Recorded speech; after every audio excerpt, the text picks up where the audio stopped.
დღეს მეორე სხდომა არის კომისიის პირველი ცით იყო საორგანიზაციო და დღეს რეალურად ვიწყებთ უკვე საქმიან მოსმენას. პირველ მოსმენაზე გადავწყვიტეთ, რომ დავიბაროთ ის უწყებები, რომლებსაც განსაკუთრებით ბევრი აქვს ნამუშევარი იმ საქმეებზე, რომლებიც 2004-2012 წლებში იყო. მათ შორის არის იუსტიციის სამინისტროს წარმომადგენელი ბატონი ძამაშვილი მინისტრის მოადგილე, რომელიც იყო საქართველოს წარმომადგენელი სტრასბურგში და ყველაზე ბევრი ინფორმაცია სწორედ ამ ადამიანს აქვს თუ რა ხდებოდა წლების განმავლობაში, რა ტიპის საქმეები იყო საქართველოს წინააღმდეგ ეს ეხება ადამიანის წამებას, ღირსების შემლახავ მოპყრობას თუ ადამიანის უფლების დარღვევის ნებისმიერ საქმეს, ისევე როგორც საქართველოს მიერ რუსეთის წინააღმდეგ მოგებულ საქმეებზე მოგვაწვდის ინფორმაციას.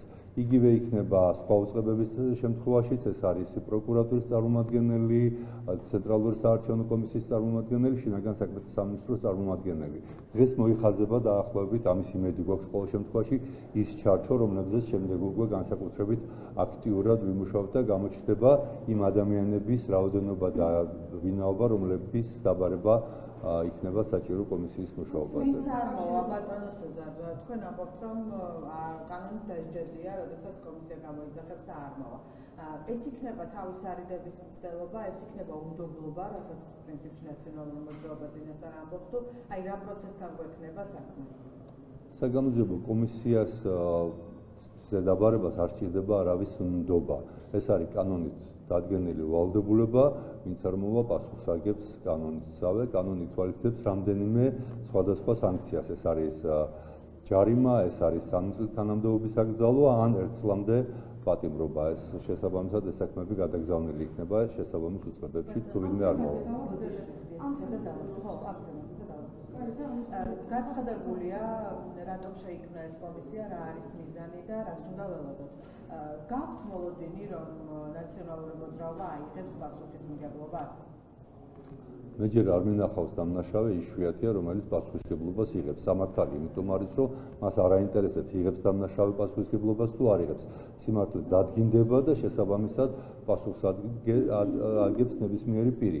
პასუხისმგებლობა შეიძლება იყოს ორი ტიპის, ეს შეიძლება იყოს ინდივიდუალური პასუხისმგებლობები, სადაც ასეთი გამოიკვეთება და კოლექტიური პასუხისმგებლობა ლაპარაკი არის ამ შემთხვევაში რეჟიმზე, რომელმაც ის დანაშაულებრივი სისტემა შექმნა. ის რომ დანაშაულებრივი სისტემა იქნა, არსებობდა ეს მრავალგზის აქტს ადგენილი ადამიანის უფლებათა ევროპულ სასამართლოს, მათ შორის განსაკუთრებით ხშირად ციტირებთ ხოლმე საქმეს, რომელზეც ჩარშან პირდაპირ 2024 წელს პირდაპირ თქვა ადამიანის უფლებათა ევროპულმა სასამართლომ, რომ ადგილი ჰქონდა ქვეყანაში სისტემურ და სისტემატიურ დანაშაულს და სისტემურ დანაშაულს შესაბამისი შეფასება სჭირდება ბუნებრივია.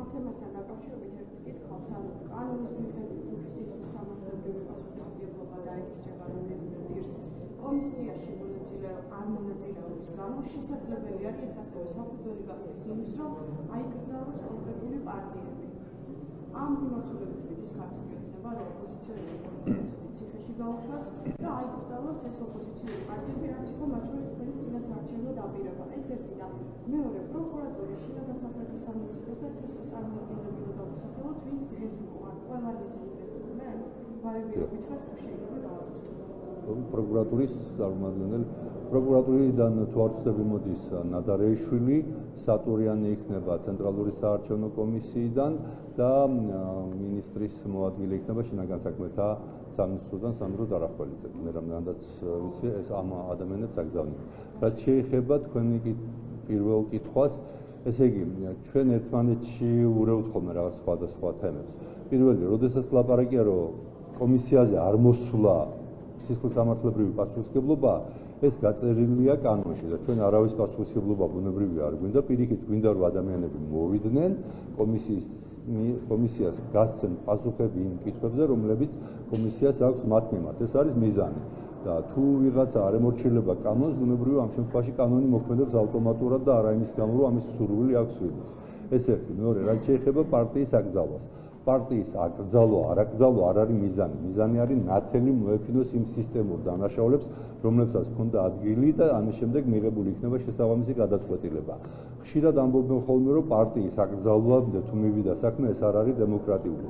ჩვენ ბოლო 30 წლის განმავლობაში გვაქვს დაახლოებით 150 პარტია, რომლებიც იქნა აკრძალული ევროპაში მათი ანტისახელმწიფოებრივი საქმიანობის გამო. თუმცა არც ერთი პარტიის მიმართ არ არსებობს ადამიანის უფლებათა ევროპული სასამართლოს დადგენილება, რომ გადაწყვეტილება, რომ სადაც წერია, რომ ეს პარტია ჩადიოდა სისტემურ დანაშაულს, ასე რომ ამ მხრივ ჩვენ ხელმოსაჭიდი გაცილებით მეტი გვაქვს. თუნდაც იგივე კონკრეტული პარტია, როდესაც აიკრძალა მოლდოვაში ლაპარაკია შორზე, რომელსაც რამე კონკრეტული ბრალი არ წარუდგინეს, უბრალოდ მისი პოლიტიკური შეხედულება არ მოეწონა საკონსტიტუციო სასამართლოს, რომ ეს პარტია ამბობდა, რომ რუსეთთან უნდა ჰქონდეს მჭიდრო ეკონომიკური ურთიერთობები მოლდოვას. და თუ ეს საკმარისია პარტიის ასაკრძალა და თუ ამის გამო მოლდოვას უტაში დაუკრა მთელმა ევროპამ, მით უმეტეს გაცილებით ბევრი გვაქვს ჩვენ სალაპარაკო ნაციონალურ მოძრაობაზე, რომელზეც კიდევ ერთხელ გავიმეორებ. ადამიანის უფლებათა ევროპულმა სასამართლომ პირდაპირ თქვა, რომ სისტემურ დანაშაულს ჩადიოდა და ამავე დროს ეს არის პარტია, რომელმაც პრაქტიკულად საქართველოს ტერიტორიის 20% გადაულოცა რუსეთს.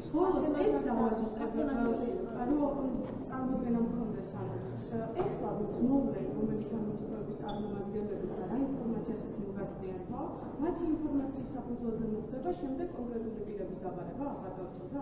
არა მხოლოდ, მაგრამ ესეც შეიძლება იყოს ბუნებრივია, იმიტომ რომ მაგალითად იგივე, როდესაც ვლაპარაკობთ ირაკლი ნადარიაშვილზე, ეს არის ადამიანი, რომელიც თითქმის 10 თუ 12 წელია იკვლევს იმ დანაშაულს, რომელიც ნაციონალური მოძრაობის დროს იყო ჩადენილი სხვადასხვა მიმართულებით, დიახ, პროკურატურა და განსაკუთრებით ეს არის ლაპარაკი საკუთრებების იმ მასობრივ წართმევებზე და საკუთრების უფლების მასობრივ დარღვევაზე, რომელსაც ადგილი ჰქონდა ნაციონალური მოძრაობის პერიოდში.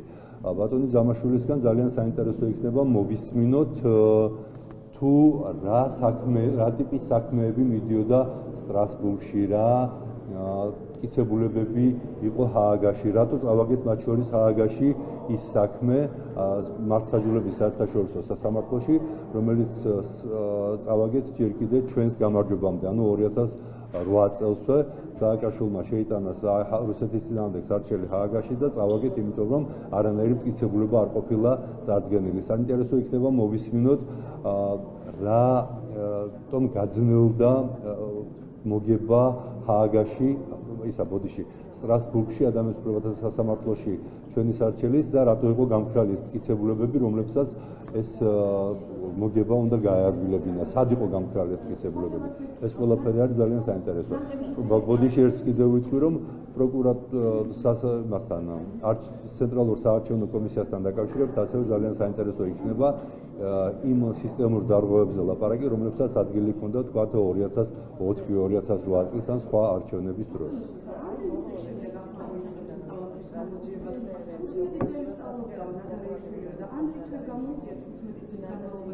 კითხები ხომ არ გიჩნდებათ, იქნებ თავად აფარებდა ხელს ვინმეს, იმიტომ რომ ძალიან საეჭვო არის, თუ 12 წელი რაღაცას იწიეთ, საკითხებზე სტრასბურგმა და ჰააგამ მიიღეს გადაწყვეტილებები და ეხლა ისევ თავიდან უბრუნდებით, ანუ რის მიღწევას ცდილობთ, რამის გამოძიებას გინდოდა ყველაფერი თქვენს ხელში იყო.